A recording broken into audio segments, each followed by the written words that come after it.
إن الحمد لله نحمده ونستعينه ونستغفره ونؤمن به ونتوكل عليه ونعوذ بالله من شرور أنفسنا ومن سيئات أعمالنا من يهده الله فلا مضل له ومن يضلله فلا هادي له وأشهد أن لا إله إلا الله وأشهد أن محمدا عبده ورسوله أما بعد فإن خير الحديث كتاب الله وخير الهدي هدي محمد صلى الله عليه وسلم وشر الأمور محدثاتها وكل محدثة بدعة وكل بدعة ضلالة وكل ضلالة في النار فاعوذ بالله من الشيطان الرجيم بسم الله الرحمن الرحيم يا أيها الذين آمنوا اتقوا الله حق تقاته ولا تموتن إلا وأنتم مسلمون يا أيها الناس اتقوا ربكم الذي خلقكم من نفس واحدة وخلق منها زوجها وبث منهما رجالا كثيرا ونساء واتقوا الله الذي تساءلون به والأرحام إن الله كان عليكم رقيبا يا أيها الذين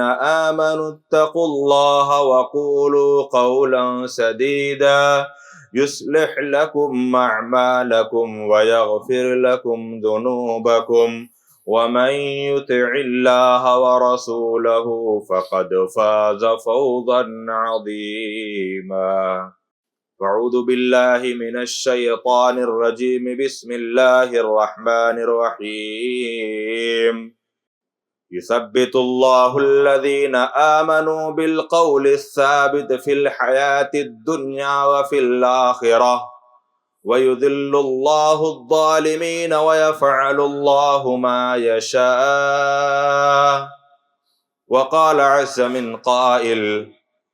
إن الذين قالوا ربنا الله ثم استقاموا فلا خوف عليهم ولا هم يحزنون وقال النبي صلى الله عليه وسلم قل آمنت بالله ثم استقم رب اشرح لي صدري ويسر لي أمري واحلل عقدة من لساني يفقهوا قولي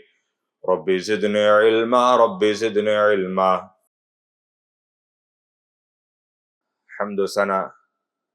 کبریائی، بڑائی، بزرگی، تعریف و توصیف خالق کائنات مالک ارض و سما کے لیے لائق و زیبا ہے. بعدہ بے شمار درود و سلام نازل ہوں دنیا انسانیت کی سب سے عظیم ہستیوں پر، جن کو رب کائنات نے پیغمبر، رسول اور نبی بنا کر بھیجا، اور انہی ہستیوں میں سے سب سے آخری کڑی خاتم النبیین رحمت للعالمین احمد مجتبیٰ محمد مصطفیٰ صلی اللہ علیہ وسلم پر اللہم صلی علی محمد وبارک وسلم. حاضرین جمعہ، دینی ملی بھائیوں، بزرگوں اور دوستوں، پیارے معصوم بچوں، پردہ نشیں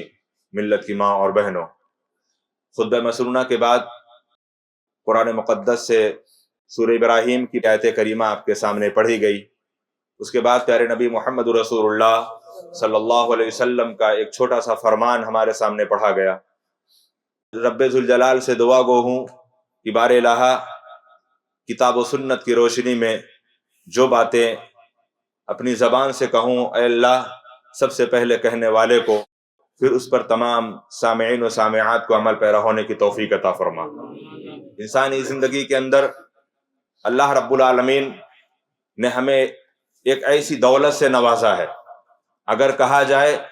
کہ دنیا کے اندر اس سے عظیم دولت نہیں ہو سکتی، وہ دولت ایمان، دولت اسلام،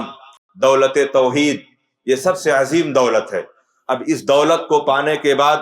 ہمارے اوپر کچھ ذمہ داریاں عائد ہوتی ہیں، کچھ اس کے تقاضے عائد ہوتے ہیں.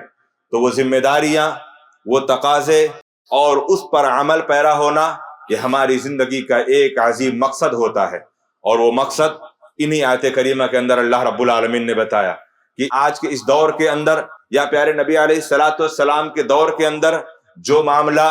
جو طریقہ اسلام لانے کے بعد ہوتا تھا وہ آج کے دور میں بھی وہی معاملات ہو رہے ہیں۔ ایسا نہیں ہے کہ اس دور میں مسلمانوں کو ستایا نہیں گیا، اس دور میں مسلمانوں کو پریشان نہیں کیا گیا، اس دور میں ان کے اوپر آزمائشیں نہیں آئیں، اس دور میں ان کے اوپر استقامت پر چلنے کے کچھ روڑے اور کچھ ایسے رکاوٹیں نہیں آئیں۔ ایسا نہیں تھا، اس دور میں بھی آئیں اور آج بھی آ رہے ہیں اور تا قیامت تک آتی رہیں گی۔ لہذا اسلام لانا بڑا آسان ہے، اسلام لانا بڑا آسان ہے، اسلام پر مکمل چلنا یہ انسان کے لیے بہت بڑی ذمہ داری بنتی ہے۔ یہ انسانوں کے لیے، یہ ہم مومنوں کے لیے بہت بڑا ایک امتحان ہوتا ہے۔ انسان اسلام لانے کے بعد وہ یہ نہ سمجھے کہ مجھ کو آزمایا نہیں جائے گا، وہ یہ نہ سمجھے کہ مجھ کو ستایا نہیں جائے گا، وہ یہ نہ سمجھے کہ میں عیش و عشرت کی زندگی گزاروں گا۔ ایسا نہیں ہو سکتا۔ اللہ رب العالمین نے کہا احسب الناس ان يتركوا ان يقولوا آمنا وهم لا يفتنون،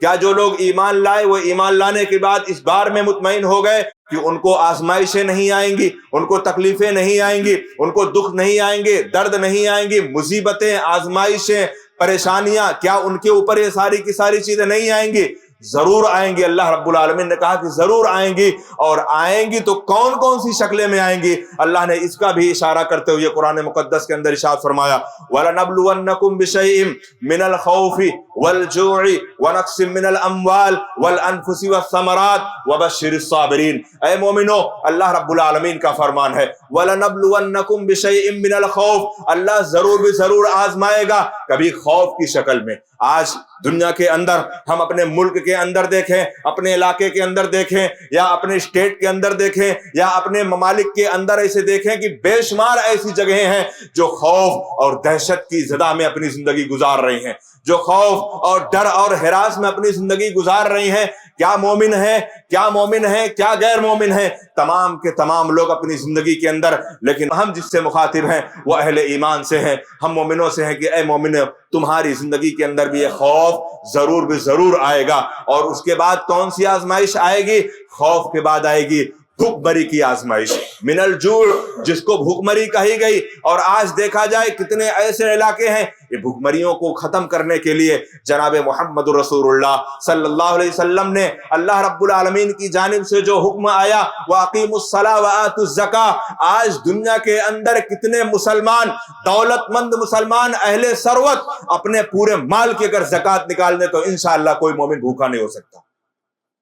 اگر اتنے مسلمان جتنے بڑے بڑے دولت مند ہیں، اگر یہ تمام کے تمام دولت مند اہل ثروت اپنے پورے مال کی زکوٰۃ، اندازے سے زکوٰۃ نہیں نکالی جاتی، اندازے سے زکوٰۃ اسلام میں نہیں ہے۔ اللہ نے جو معیار بتایا ہے، اللہ نے جو تخمینہ بتایا ہے، اس کے مطابق آپ کو زکوٰۃ نکالنی ہے۔ اور ہم سمجھ بیٹھے کہ ہمارے پاس کروڑوں کی پراپرٹی ہے، ہم 10,000 20,000 دے کر چھٹکارا لے لیں، وہ زکوٰۃ نہیں ہوگا۔ وہ آپ کی نیکی میں لکھا جائے گا، وہ عام صدقہ ہو سکتا ہے لیکن وہ زکوٰۃ نہیں ہو سکتا۔ لہٰذا اگر اس زکوٰۃ کے اصول کو جناب محمد رسول اللہ صلی اللہ علیہ وسلم نے جب مدینہ کے اندر جب آپ صلی اللہ علیہ وسلم نے نافذ فرمایا، تاریخ گواہ ہے کہ کوئی کسی سے مانگنے پر، کوئی کسی سے بھوکے کی شکایت کرنے پر نہیں آتا تھا۔ یہی آج معاملہ اگر ہم مسلمان اپنا لیں، بہرحال پیارے نبی صلی اللہ علیہ وسلم کو اللہ رب العالمین نے بتایا کہ آزمائشیں ضرور آئیں گی، اور انہی آزمائشوں میں انسانی زندگی کا بہت بڑا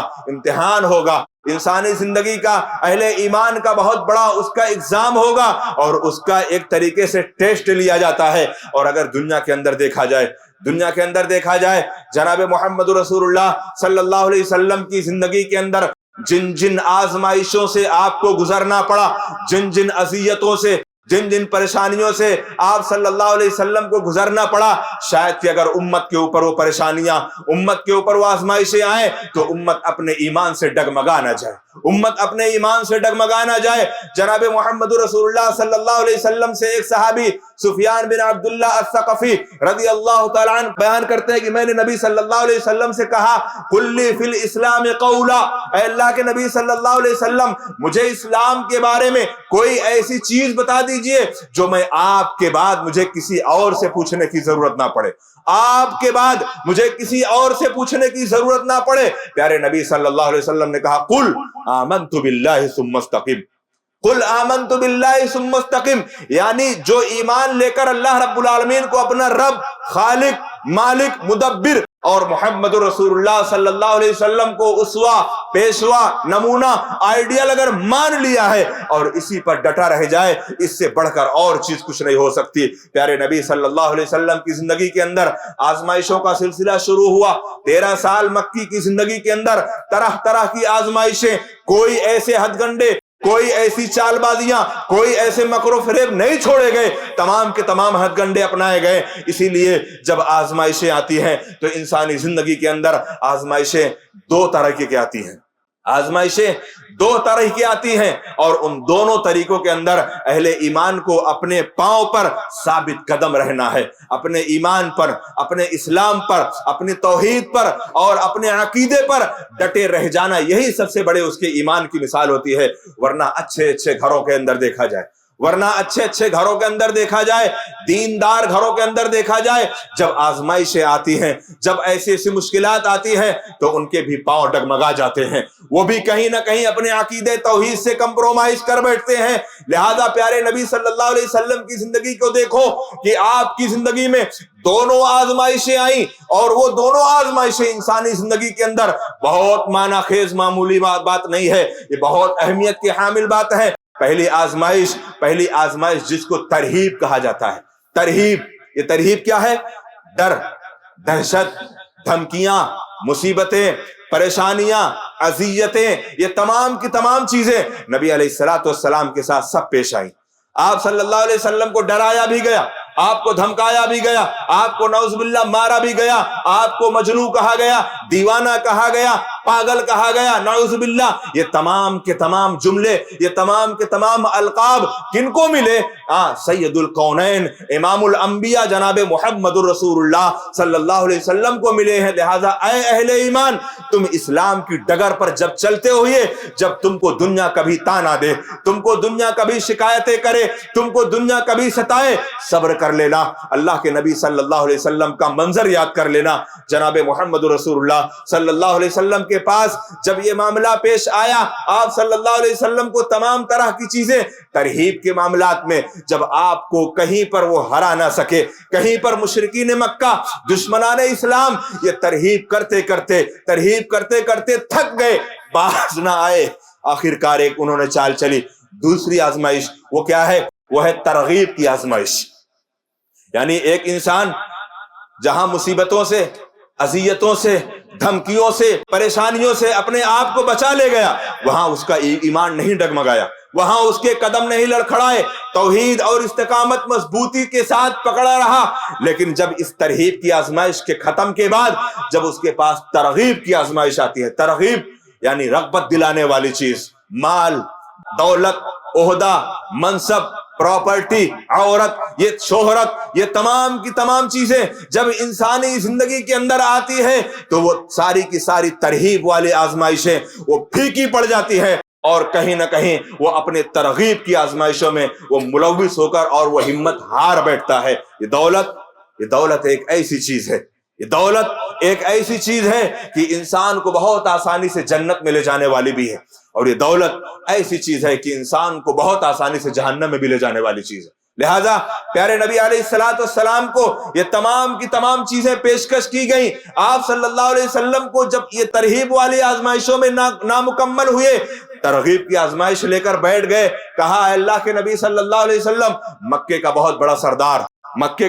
سردار، بڑا دانشور انسان، بڑا عقل مند انسان، دنیا والے اسے بڑا عقل مند مانتے ہیں، عتبہ، جس کا نام تھا عتبہ، آیا پیارے نبی صلی اللہ علیہ وسلم کے پاس۔ پہلے تو شکایتیں جا کر لے گئے، شکایتیں چچا ابو طالب کے پاس لے کر گئے کہ آپ کا بھتیجا ایسا دین لے کر آیا ہے، آپ کا بھتیجا ایسا اسلام لے کر آیا ہے کہ والدین کو اولاد سے جدا کر رہا ہے، اولاد سے والدین کو جدا کر رہا ہے، بھائی بھائی سے بھائی کو جدا کر رہا ہے، بھائی سے بہن کو جدا کر رہا ہے، رشتہ داروں سے خاندانوں کو جدا کر رہا ہے۔ اے چچا ابو طالب، اپنے بھتیجے کو سنبھال لیجئے، وہ اپنے ایمان اور اپنے مذہب اور وہ اپنا جو طور طریقہ لے کر آیا ہے وہ ہمارے خاندانوں میں پھوٹ نہ ڈالے۔ پیارے نبی صلی اللہ علیہ وسلم کو چچا ابو طالب بلاتے ہیں۔ چچا ابو طالب نے جب بلایا، کہا اے میرے بھتیجے، اے میرے بھتیجے، میرے اس کمزور کاندھے پر اتنی ذمہ داری ہے، مجھے اتنا بوجھ مت دے۔ پیارے نبی صلی اللہ علیہ وسلم دیکھتے رہے اور دیکھتے دیکھتے صبر کا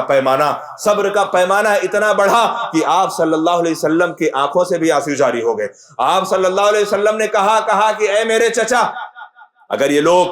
ان تمام کی تمام اذیتوں سے اور یہ تمام کی تمام سرکش ہتھگنڈوں سے اگر یہ مجھے خریدنا چاہتے ہیں تو اے میرے چچا، میرے دائیں ہاتھ میں اگر یہ سورج رکھ دیں، بائیں ہاتھ میں چاند رکھ دیں، تب بھی میں اپنے اس مشن اور اپنے اس راستے سے میں پیچھے نہیں ہٹ سکتا۔ یہ ہمت، یہ حوصلہ چچا ابو طالب نے جب چچا ابو طالب نے دیکھا کہ جناب محمد رسول اللہ صلی اللہ علیہ وسلم کے اندر اللہ نے یہ جرت اور یہ ہمت پیدا کر کے بھیجا ہے کہ اب اللہ رب العالمین کے دین سے کوئی کمپرومائز نہیں ہے، اب اللہ رب العالمین نے اس دین کو بھیجا ہے تو الاسلام یعلو ولا یعلا علیہ، یہ اسلام بلند ہونے کے لیے آیا ہے، دبنے کے لیے نہیں آیا ہے۔ پیارے نبی صلی اللہ علیہ وسلم نے یہی کام کیا۔ چچا ابو طالب نے بھی بہت ہی حمایتی جملہ کہا اے میرے بھتیجے، جب تک یہ چچا زندہ ہے تب تک تجھے کوئی ذرہ برابر نقصان بھی نہیں پہنچا سکتا۔ اب یہاں بھی بات ختم، اور آگے آئے، جب یہاں بات نہ چلی اور آگے آئے، عتبہ آیا اور پیارے نبی صلی اللہ علیہ وسلم کے پاس بیٹھا، نبی علیہ السلام کے پاس بیٹھا، جتنی گفتگو ہو سکی، جتنی باتیں ہو سکی، جتنی ترغیبیں دینا چاہا دے سکا۔ کہا کہ اے محمد صلی اللہ علیہ وسلم کیا چاہتے ہیں؟ اے محمد صلی اللہ علیہ وسلم کیا چاہتے ہیں؟ وہ کافر تھا، وہ اللہ کے نبی صلی اللہ علیہ وسلم پر درود تھوڑی بھیج رہا تھا، تو اللہ کے نبی صلی اللہ علیہ وسلم سے پوچھتا ہے کہ کیا چاہتے ہیں آپ؟ اگر آپ مکہ کی سرداری چاہتے ہیں تو ہم آپ کو مکہ کا سردار بنانے کو تیار، اور اللہ کے نبی اگر آپ مکہ کے دولت مند آدمی بننا چاہتے ہیں، مکہ کا سارا سرمایہ آپ کے حوالے، اور اللہ کے نبی اگر اس جزیرے عرب سے اگر کسی حسین و جمیل لڑکی سے شادی کرنا چاہتے ہیں، ہم اس کے لیے بھی آپ کے لیے تیار ہیں۔ پیارے نبی صلی اللہ علیہ وسلم سنتے گئے یہ تمام کی تمام رغبتیں، یہ وہ ترغیبیں دی گئی ہیں جس میں آج مسلمان کہیں نہ کہیں ہمت ہار جاتا ہے۔ اور اگر آج دیکھا جائے یو پی کے علاقوں کے اندر جہاں جہاں مسلمان اپنے ایمان اور اپنے اسلام کا سودا کرتا ہے، وہاں اس کے سامنے ایک چیز آتی ہے کرسی، ایک چیز آتی ہے عہدہ، منصب، جاہو جلال، اپنا اثر و رسوخ باقی رہے، اپنی دولت باقی رہے۔ اسلام سے، ایمان سے کوئی لینا دینا نہیں، توحید سے کوئی لینا دینا نہیں۔ وہ کمپرومائز کرنے کے بعد کہیں ہولی کے تہواروں میں جاتا ہے، وہ کمپرومائز کرنے کے بعد کہیں دیوالی کے تہواروں میں جاتا ہے۔ یہ تمام کی تمام کمپرومائز یہ آپ کے چوچلے دنیا تک ہو سکتے ہیں، یہ اللہ کو ناراض کرنے والے ہیں۔ چاہے وہ اہل توحید کرے، چاہے وہ بدعتی کرے، کوئی بھی کرے، اگر یہ عمل کسی کو راضی کرنے کے لیے کرتا ہے تو اللہ رب العالمین اس کے سامنے اسی کو بھیج دے گا، جا تجھے دنیا میں جس کو راضی کیا اسی سے آخرت میں نامہ اعمال میں اس سے اپنا بدلہ بھی لے لے۔ لہذا پیارے نبی صلی اللہ علیہ وسلم نے کہا کہ اے عتبہ بس ہو گیا۔ عتبہ نے کہا ہاں بس ہو گیا۔ پیارے نبی صلی اللہ علیہ وسلم نے سورہ ہود کی آیت کریمہ پڑھنا شروع کیے۔ آپ صلی اللہ علیہ وسلم نے کہا فَإِنْ أَعْرَضُوا فَقُلْ أَنذَرْتُكُمْ صَاعِقَةٌ مِثْلَ صَاعِقَةِ عَادٍ وَثَمُودَ، صرف اتنا ہی پڑھنا تھا۔ پیارے نبی صلی اللہ علیہ وسلم اس آیت کریمہ کو پڑھنا شروع کیے، بس پڑھتے گئے جہاں تک یہاں تک پہنچے۔ عتبہ نے کہا اللہ کے نبی رک جائیے، آپ کے منہ پر ہاتھ رکھ لیا، کہا رک جائیے، اب آگے مت بڑھیے۔ اس کو معلوم تھا کیونکہ وہ عربی جاننے والا تھا، عرب کا ماہر تھا، جاننے والا تھا۔ اس نے کہا اللہ کے نبی رک جائیے، ہاں ہم نے سنا ہے کہ اہل صالح اور سمود اور لوط اور نوح علیہ السلام کے پیغمبروں کا انکار کرنے والوں کا انجام کیا ہوا، بس اے اللہ کے نبی رک جائیے۔ پورا قرآن مقدس اس بات پر بھرا پڑا ہے کہ جب قوم والوں نے اپنے پیغمبر کی تکذیب کی ہے، اللہ نے اس کا انجام دنیا کے اندر ہی دکھایا ہے، اللہ نے اس کا انجام دنیا کے اندر ہی دکھایا ہے۔ لہٰذا یہ استقامت کے تعلق سے جناب محمد رسول اللہ صلی اللہ علیہ وسلم کا جو فرمان ہے قل آمنت باللہ ثم استقم. جب یہ معاملات آئیں گے، یہ معاملات انسانی زندگی میں آنے ہی آنے ہیں، اور جب یہاں پر یہ معاملات آئیں تو اپنے آپ کو سنبھال لینا، اپنے آپ کو سہم جانا، اپنے اندر ڈر پیدا کر لینا کہ دنیا کی یہ تمام کی تمام لذتیں، دنیا کی رونقیں، دنیا کی آرام و آرائش، یہ دنیا تک لمیٹڈ ہے، یہ دنیا تک محیط ہے. دنیا کے بعد آخرت کا سلسلہ شروع ہونے والا ہے. وہاں وہی ہوگا جس کو اللہ نے کہا فَأَمَّا مَنْ خَافَ مَقَامَ رَبِّهِ وَنَهَى النَّفْسَ عَنِ الْهَوَىٰ. دنیا کی زندگی اگر اللہ رب العالمین کی مرضی کے مطابق گزار کے گئے ہو تو اپنی مرضی کے مطابق جنت اللہ سے مانگ سکتے ہو. اگر دنیا کے اندر اپنی مرضی کے مطابق زندگی گزار کر گئے ہو تو اللہ سے جنت مانگنے کے حقدار نہیں ہو. اللہ رب العالمین نے کہا وَنَهَى النَّفْسَ عَنِ الْهَوَىٰ. دنیا کے اندر اپنی لذتوں کو، اپنی خواہشوں کو اور اپنی تمام کی تمام خواہشات کو آپ قربان کر دیتے ہو. اللہ رب العالمین نے کہا انعام کی شکل میں ہم نے جنت تمہارے لیے تیار کر رکھا ہے. اور اگر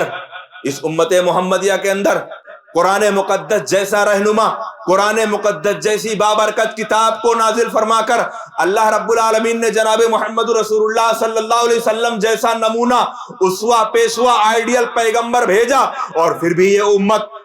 امت اپنے آپ میں کہیں پر بدعت و خرافات میں، کہیں تو جہالت میں، کہیں جہالت کے دلدل میں ہے، کہیں برائیوں کے دلدل میں ہے، کہیں بدعت و خرافات کی اس اندھیری رات میں ہے جہاں پر اللہ رب العالمین نے کہا لقد من اللہ علی المؤمنین اذ بعث فیہم رسولا من انفسہم یتلو علیہم آیاتی ویزکیہم ویعلمہم الکتاب والحکمہ وان کانوا من قبل لفی ضلال مبین. اے مومنو، اللہ رب العالمین کہہ رہا ہے کہ اے مومنو، تم پر اللہ کا احسان ہے کہ اللہ نے تمہارے درمیان ایک ایسا پیغمبر، ایک ایسا رسول بھیجا ہے جو تمہارے سامنے قرآن مجید کی آیتوں کو پڑھ کر سناتا ہے. یتلو علیہم آیاتی ویزکیہم، تم کو پاک کرنا چاہتا ہے، ویعلمہم الکتاب والحکمہ وان کانوا من قبل لفی ضلال مبین، اور تمہیں کتاب و حکمت کی تعلیم دیتا ہے اس سے پہلے کہ تم کھلی گمراہی میں موجود تھے. اور ظاہر سی بات ہے پیارے نبی علیہ السلام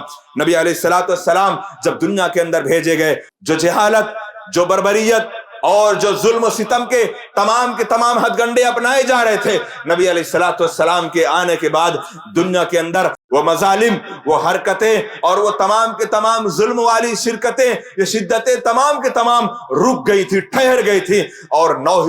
سن 9 ہجری کے اندر بڑے بڑے عرب کے سردار، بڑے بڑے جزیرے عرب کے رہنے والے سرداروں نے اپنے نمائندوں کو بھیج کر جناب محمد رسول اللہ صلی اللہ علیہ وسلم کے ہاتھوں پر بیعت کر کے دولت اسلام کو اپنانے والے تھے. اور ابھی آپ صلی اللہ علیہ وسلم کی آنکھ بند ہوئی اور دنیا مرتد ہونے کے لہر پر دوڑ پڑی.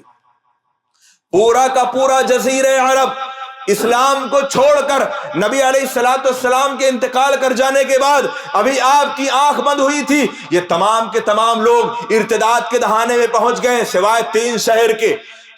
3 شہر کو چھوڑ کر پورا جزیرہ عرب مرتد ہونے لگا تھا. اور آج بھی مرتد کی لہریں بہت تیزی سے دوڑ رہی ہیں. آج بھی ارتداد کی لہریں، یعنی اسلام کو چھوڑ کر چند ٹکوں کے چکر میں، چاہے وہ ہماری بیٹیاں ہوں، چاہے وہ ہماری بہنیں ہوں، چاہے وہ ہمارے بھائی ہو، چاہے وہ ہمارے بیٹے ہو، یہ دونوں کہیں نہ کہیں ایک ایسی روش پر جا رہے ہیں جہاں پر اللہ کی قسم ایسے حادثات اور ایسے واقعات کو دیکھ کر سینہ پھٹ جاتا ہے کہ ہماری بیٹی، ہماری بہن، ہماری بچی. آج مسلمانوں کے اندر کلچر کیا ہے؟ آج کے اس دور کا کلچر مسلمانوں کے اندر بیٹوں کو جاہل رکھو، بیٹوں سے کام کراؤ، بیٹیوں کو پڑھاؤ، آپ اعلیٰ تعلیم دو. بالکل صحیح ہے، آپ اعلیٰ سے اعلیٰ تعلیم دو، لیکن اسلام نے اختلاط تعلیم نظام کو ناجائز قرار دیا ہے. جہاں پر ایک جوان لڑکا، ایک جوان لڑکی ایک سیٹ پر بنا پردے کے وہ بیٹھ سکتے ہیں، اس تعلیم سے بہتر ہے کہ ہماری بیٹی جاہل رہے تو گوارا ہے.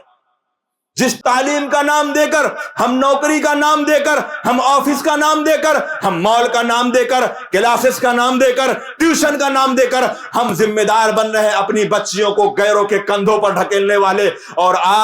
اگر آج دیکھا جائے 2023 کی رپورٹ کے اندر مہاراشٹر کی سرزمین سے 11,000 مسلمان بچیاں مرتد ہوئی ہیں. اس کے ذمہ دار کون ہیں؟ کوئی اس کے ذمہ دار نہیں. سب سے پہلے والدین ذمہ دار ہیں، سب سے پہلے والدین ذمہ دار ہے. اللہ ان سے پوچھے گا.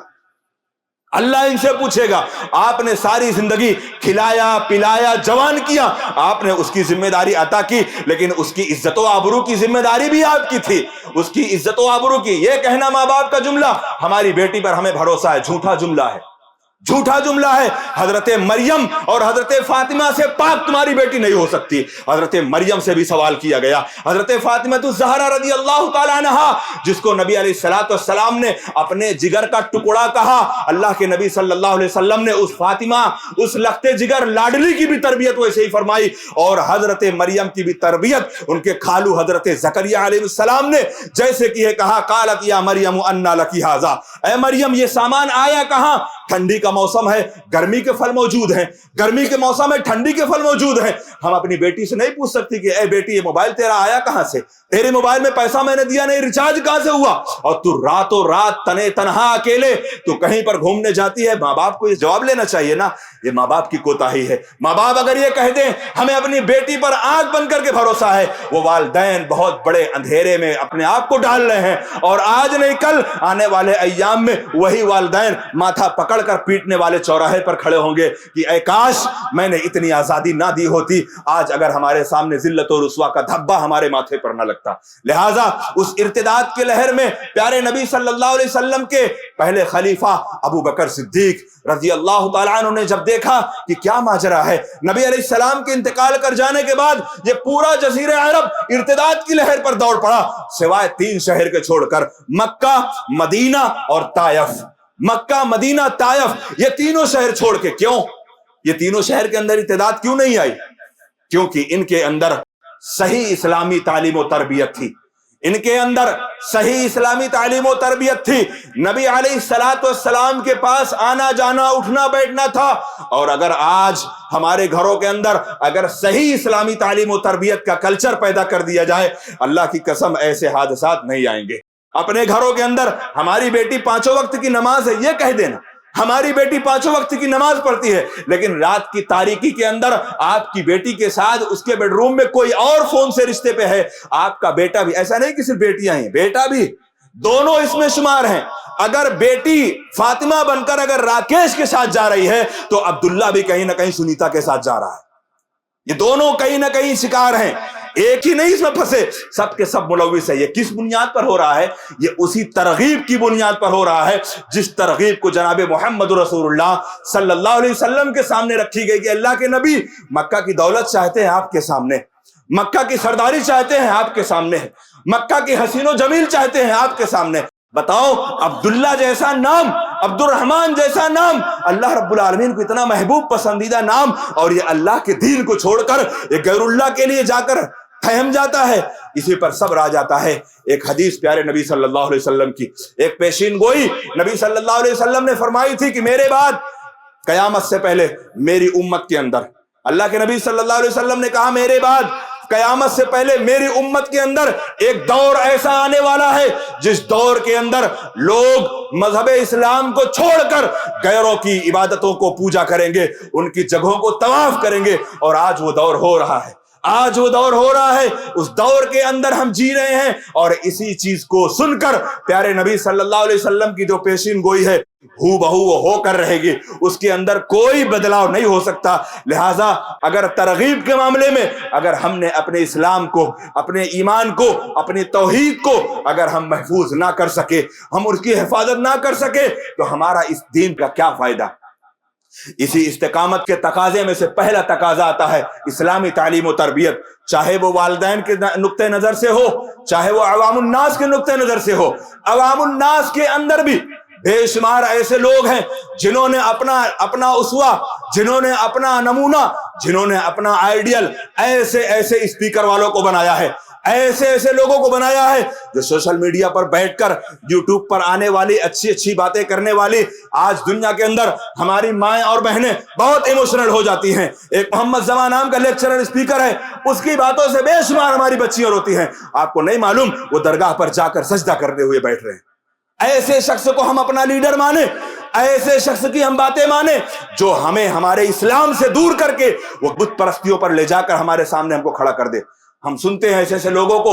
ہم سنتے ہیں ایسے ایسے لوگوں کو جن کے اسلام اور جن کے ایمان کے اندر بھی خطرہ پایا جاتا ہے، چاہے وہ ڈاکٹر اسرار احمد صاحب ہو، چاہے وہ مرزا محمد علی ہو، چاہے اس کے علاوہ کوئی اور ہو جو لیکچرر بن کر بیٹھ گئے، چاہے وہ فرحت ہاشمی جیسی خاتون ہو، ان لوگوں کے پاس قرآن مقدس کا اگر صحیح علم موجود نہیں ہے تو کہیں نہ کہیں ان سے غلطیاں، کہیں نہ کہیں ان سے خطائیں، اور تمام کے تمام لوگوں کی غلطیاں خطائیں منظر عام پر ہیں۔ اور یہی ڈاکٹر اسرار احمد کا عقیدہ اگر آپ کہیں گے، ہمارے نوجوان اعتراض کریں گے، ہمارے نوجوان پوچھیں گے کہ ارے ڈاکٹر اسرار احمد اتنی علمی والی پہ کر، نہیں آپ کو نہیں معلوم، ڈاکٹر اسرار احمد کا عقیدہ وحدت الوجود کے تعلق سے ہے کہ اللہ اور مخلوق میں کوئی فرق نہیں، نعوذ باللہ، یہ ان کا عقیدہ ہے۔ انہوں نے کتاب لکھی ہے المفردات، انہوں نے سورہ حدید کی تفسیر لکھی ہے۔ سورہ حدید کی تفسیر میں اللہ رب العالمین نے قرآن مقدس کے اندر ایک آیت کریمہ نازل فرمائی، هو الاول والآخر